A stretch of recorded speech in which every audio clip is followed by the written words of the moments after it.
जिन्होंने एक व्रत ले रखा है, श्री कृष्ण भजन। श्यामा श्याम श्यामा श्याम श्यामा श्याम श्याम कृष्ण व्रताः। एक व्रत की चर्चा कर रहे हैं भीष्म जी अंतिम समय। कौन सा व्रत? कृष्ण व्रताः, अखंड भजन। आप कुछ भी जीवन में हो जाए, अपने प्रभु का नाम नहीं छूटने देंगे, कुछ भी हो जाए। कमर कशो, सामर्थ्य है आप में। प्रभु ने आपको आध्यात्मिक शक्ति से युक्त मनुष्य शरीर दिया है। ये साधन धाम मोक्ष कर द्वारा पाई न जे परलोक सम्हारा, मिला ही है। इसीलिए ये जो बातें बनाते लोग, हमसे भजन नहीं, भजन में मन नहीं लगता, ऐसा वैसा, ये आप भोगों में सुख मानकर, स्नेह संबंधियों में सुख मानकर ऐसा बोल रहे हो। आप में पूरी सामर्थ्य है भगवत प्राप्ति करने के लिए। चाहे जो जहां भी जन्मा हो, मनुष्य शरीर पूर्ण भगवत प्राप्ति के लिए युक्त है, उसमें कोई कमी नहीं है। सब में भगवान ने वो ज्ञान शक्ति दी है। वो ज्ञान शक्ति भोगों के कारण आपकी ढक गई है। आपने अपने अध्यात्म शक्ति को जागृत न करके भोगों में रत होने के कारण वो सुषुप्त पड़ी है। आप सुप्त शक्ति को जागृत कीजिए। आप ही बड़े बड़े ब्रह्म ऋषियों को जो प्राप्त हुआ है वो प्राप्त कर सकते हैं। आप ऐसा नहीं, जब जगे तब सवेरा। देखो, बड़े बड़े नीच कर्म करने वाले भी जब भगवान की शरण में होकर भजन किए तो महात्मा बन गए। तो थी ना उनमें ऊर्जा शक्ति। आप अपनी सुप्त शक्ति को जागृत कीजिए। क्या? कृष्ण व्रताः। आप एक व्रत लीजिए। क्या? कि मैं निरंतर श्री कृष्ण का भजन करूंगा। ये निरंतर शब्द बहुत प्यारा है। ये जो कुछ माला जप करके छूट देने वाली बात है, ये तो विषयी पुरुषों को भजन में लगाने के लिए है। लेकिन भगवत आनंद में डूबने के लिए, आवागमन से मुक्त होकर प्रेम धाम में वास करने के लिए निरंतर शब्द का प्रयोग है। वृंदावन बस कई तनो बड़ो शयान, जुगल चरण के भजन बिन निमिष, निमिष कहते पलक झपकने को, निमिष न दीजय जान। कृष्ण मनुष्य स्मरंतो, निरंतर श्री कृष्ण का स्मरण करो। अब सावधानी की बात करें। रात्रौच कृष्णम पुनरुत्थिताय, बहुत महिमाशाली बातें भीष्म जी वर्णन कर रहे हैं। रात में सोते समय बहुत सावधान हो जाना चाहिए उपासक को। वैसे तो हर समय सावधान, पर सोते समय ऐसे सावधान होना चाहिए जैसे मृत्यु के समय योगी जन अपने सारे इंद्रियों को समेट लेते हैं और अपने स्वरूप में, अपने प्रीतम के स्वरूप में लगा देते हैं। तुम रोज शयन के समय ऐसा अनुभव करो, मैं नींद में जा रहा हूं या मृत्यु में जा रहा हूं, इसमें कोई फर्क नहीं पड़ता। पता नहीं आंख खुले कि ना खुले। कितने ऐसे हैं कि सोते ही रह गए। आप अब बेहोशी की हालत में जा रहे हैं, नींद में जा रहे हैं, तो एक समय रखो कि आप अपनी शैया पर इतने समय ही जाएंगे। एक नियत समय रखो। हमने देखा है साधुकों का एक समय होता है कि 10 बजे हमें लेट जाना है, सोना नहीं, लेट जाना है। और लेटे हुए भगवत चिंतन करना। अब जब सो गए तो सो गए, नहीं सो गए तो उसमें हमें टेंशन नहीं लेना कि अभी नींद नहीं आई, 10:30 बज गए, 11 बज गए, ये नहीं। आंख मूंदी, मंत्राकार वृत्ति, तो बिना नींद की गोली के सो जाओगे। यह है ऐसा। भजन में मन लगाओ, सो जाओगे। जिनको नींद ना आती हो उनके लिए सही दवा है, आप नींद का चिंतन न करके प्रभु का चिंतन करने लगो। देख लेना आप कब सो गए पता नहीं चले। और अगर सौभाग्य से नींद ना आई तो नींद में जो इंद्रियों को पुष्टता मिलती है वो होता है संसार का विस्मरण। नींद में खास बात क्या होती है कि संसार का चिंतन छूट जाता है, फिर वो मस्त हो जाता है। उसमें जो ऊर्जा शक्ति वो जागृत होती। संसार के चिंतन से ऊर्जा शक्ति नष्ट होती, तो 4 घंटे 5 घंटे संसार के चिंतन से रहित पड़ा रहा सुषुप्ति में, तो उसे ऊर्जा शक्ति फिर आ गई। और अगर 4-5 घंटे आप प्रभु के चिंतन में रहे तो संसार का चिंतन छूटा, आनंद सिंधु का चिंतन हुआ। तो ये नहीं होगा कि आज रात्रि सोया नहीं तो बहुत टेंशन है, परेशानी, ऐसा नहीं होगा। ये बहुत सावधानी की बात। प्रायः इस सावधानी में नहीं रहा जाता। बचपन से सदगुरुदेव भगवान ने यही शिक्षा दी थी, गुरु कृपा से ऐसे उपदेश मिले थे। सोते समय कोई वार्ता नहीं, कोई अन्य चिंतन नहीं, चुपचाप अपने मन को हटाकर केवल इष्टमय करो। कब नींद आ जाती है इसकी चिंता मत करो, इष्टाकार वृत्ति करके ही सोना चाहिए। तो आगे जो लिखा है पुनरुत्थिताये, जब उठो तब वैसी वृत्ति, तो कुछ दिन बाद स्वाभाविक हो जाएगी, स्वाभाविक हो। अपने तो इतना तक देखा है कि जैसे आधा पद में होश रहा और निद्रा आ गई, तो जब चेतना आई तो उसी पंक्ति से, जहां से होश गायब हुआ था, उसी पंक्ति से जागरण प्रारंभ हुआ। ऐसा ही जब ऑपरेशन के समय बेहोश किया गया था तो उनसे कहा था हमें बता देना कुछ मिनट पे, तो उनका हाँ लगाने वाले इंजेक्शन और कुछ ही सेकंड में इसका सरम, बस। तो जो पद चलाया था, जब होश आया था तो वही पद चल रहा था, मतलब बेहोशी में वो पद अपना अधिकार किए हुए था। ऐसे नींद भी तुम्हारी भजन हो जाएगी, समाधि हो जाएगी, यदि आप सोते समय प्रभु का चिंतन करेंगे। बहुत ही सावधानी की बात है, यदि इस जन्म में परम लाभ लेना चाहते हो तो इस श्लोक को अपना जीवन बनाओ। कृष्णव्रताः, हमारा जीवन का एक ही व्रत है कि हम अपने प्रीतम का भजन नहीं छोड़ेंगे, अखंड भजन। हमें ये नहीं देखना कि उपांशु मानसी को इसमें कितने गुना, हमें गुना बुना नहीं देखना। हमें अपने प्रभु को बोलना नहीं। भजन में मन नहीं लग रहा, पद गा रहे हैं, जोर जोर से चिल्ला रहे हैं, नाम कीर्तन, हमें अपने प्रभु से जुड़े रहना है। कृष्ण व्रताः, कृष्ण मनुस्मरन्तो, हमारा निरंतर स्मरण चले, बस ये प्रयास रखना है। जब निरंतर स्मरण की बात कह दी तो फिर आगे कुछ कहना नहीं चाहिए, पर खास बात इसीलिए कहा जाता है कि आप समझ जाओ। रात्रौच, जब कोई भी ब्रह्मचारी, कोई भी उपासक, कोई भी बैरागी त्यागी महात्मा सोते समय सावधान हो गया तो उसकी रात्रि बहुत गलत जाएगी। खास जब आप सैया पे शयन करते उस समय असावधानी हुई तो विकार छा जाएगा, ध्यान रखना। आपका चिंतन गलत हो जाएगा, आपकी चेष्टा गलत हो जाएगी, जागृत में ना सही तो स्वप्न में। आप सावधान उस समय जरूर रहिए और उतना ही विश्राम कीजिए जितना आवश्यक हो। व्यर्थ में करवटें मत बदलिए, ये उपासक का स्वरूप नहीं होता। रोगी है तो बात अलग है, बड़े असाध्य रोगों से, नहीं तो ऐसी दिनचर्या नहीं होनी चाहिए।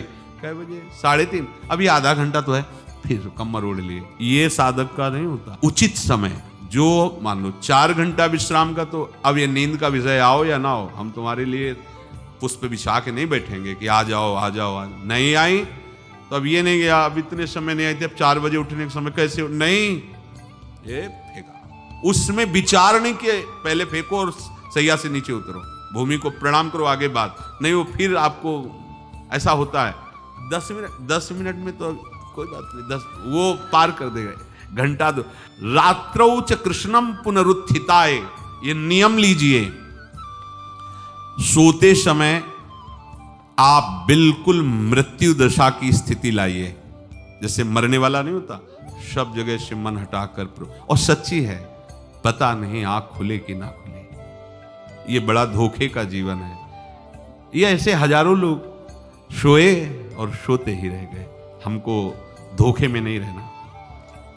सुबह जग जाएंगे तो फिर भजन करेंगे, लेकिन हम बिल्कुल तैयारी में। तो जब ये था कि किडनी कभी भी फेल हो सकती, तो हमें ज्ञान तो था नहीं ऐसा उस समय, तो हम रात्रि में जब शयन का सो, तो कपड़े कौन थे, कोई पैंट शर्ट थोड़ी था, सब हटा चला, ऐसे रज लगाई, राधा वल्लभ जी को ऐसे बांधा, चरणामृत लिया, पूरी तैयारी में, क्योंकि पास कोई था नहीं। तो ये होता था कब मर जाए, कैसे बताएं कितना सुख, एकदम युगल चरणारविंद में तदाकार होते ऐसे। वो इसीलिए कहते हैं कि प्रतिकूलता और अव्यवस्था और दुख ये भगवत प्राप्ति का प्रधान साधन है। अव्यवस्था, प्रतिकूलता और दुख, ये अभ्यास उसी से।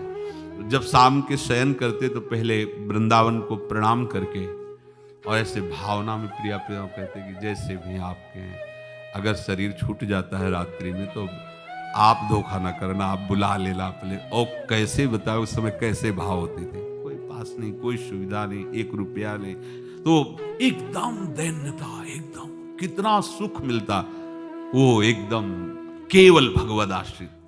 तो रात्रौ च कृष्णम पुनरुत्थिताय, ये बहुत पकड़ने वाली बात है। रात्रि के समय कोई और चिंतन न बनने पावे। देखो आप और उस समय खास करके विषय चिंतन बनता है, ध्यान रखना।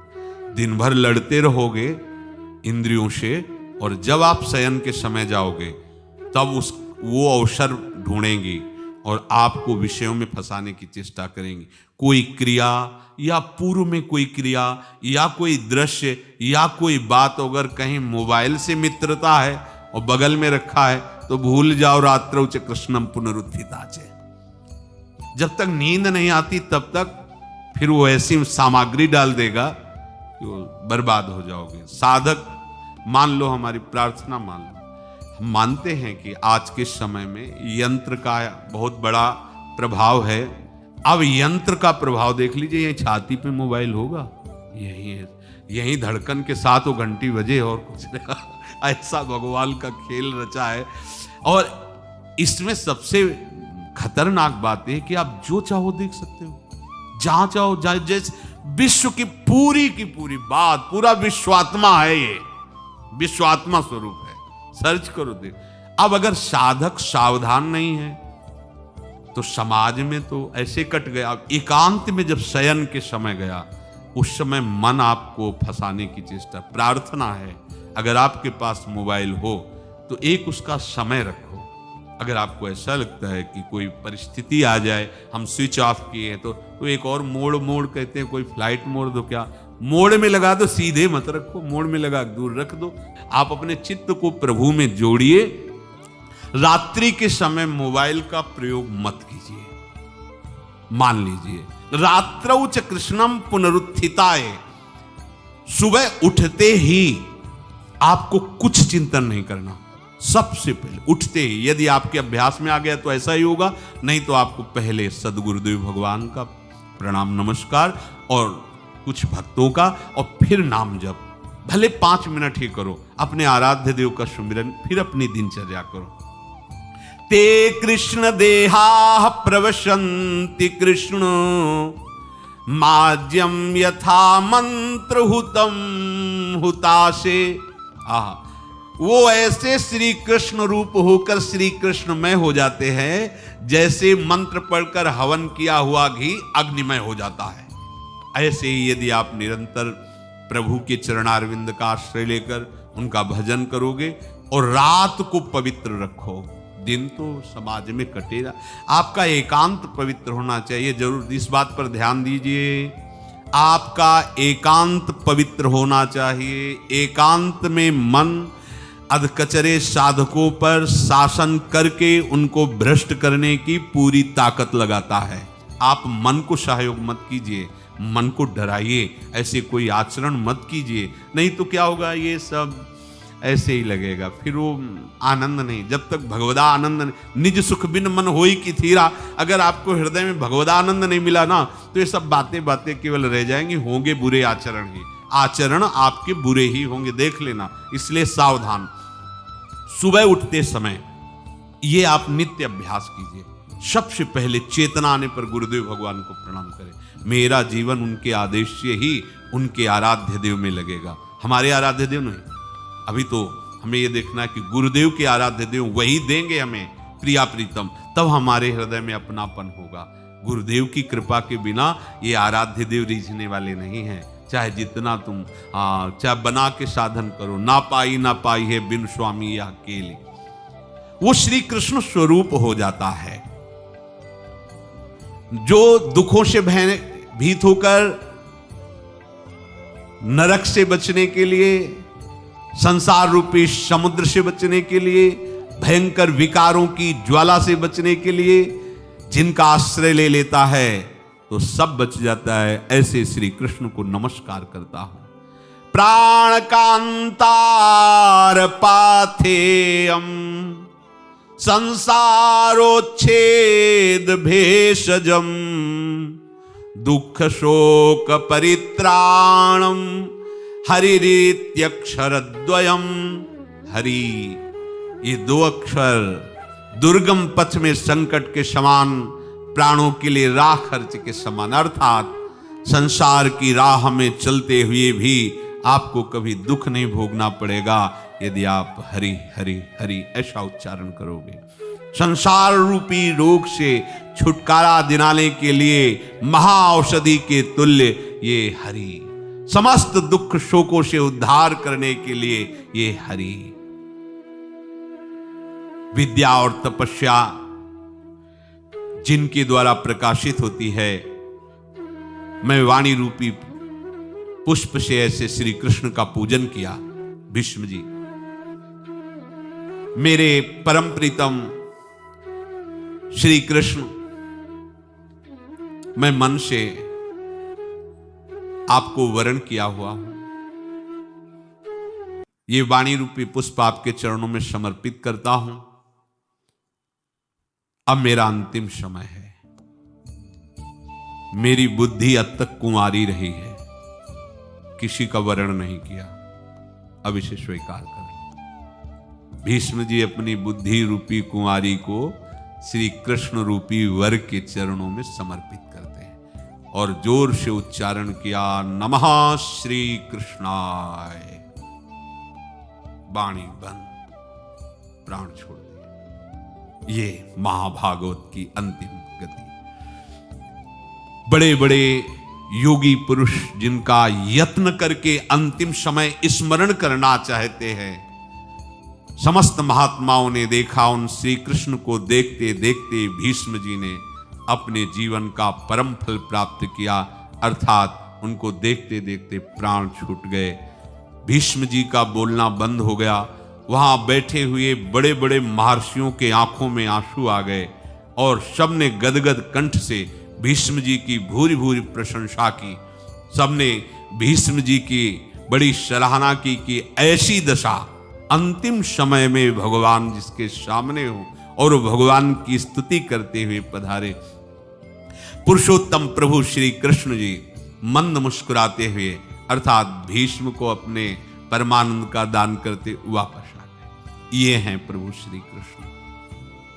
जब कोई इनकी महिमा को इनके चरणारविंद से जानता है, तभी वो एक कह पाता है कि वास्तविक मैं नहीं जान पाया।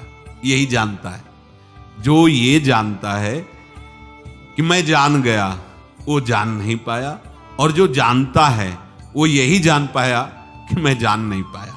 इतने बड़े बड़े महर्षि, इतने बड़े, जो ये जानता है कि मैं जानता हूं, तो अभी वो जान नहीं पाया।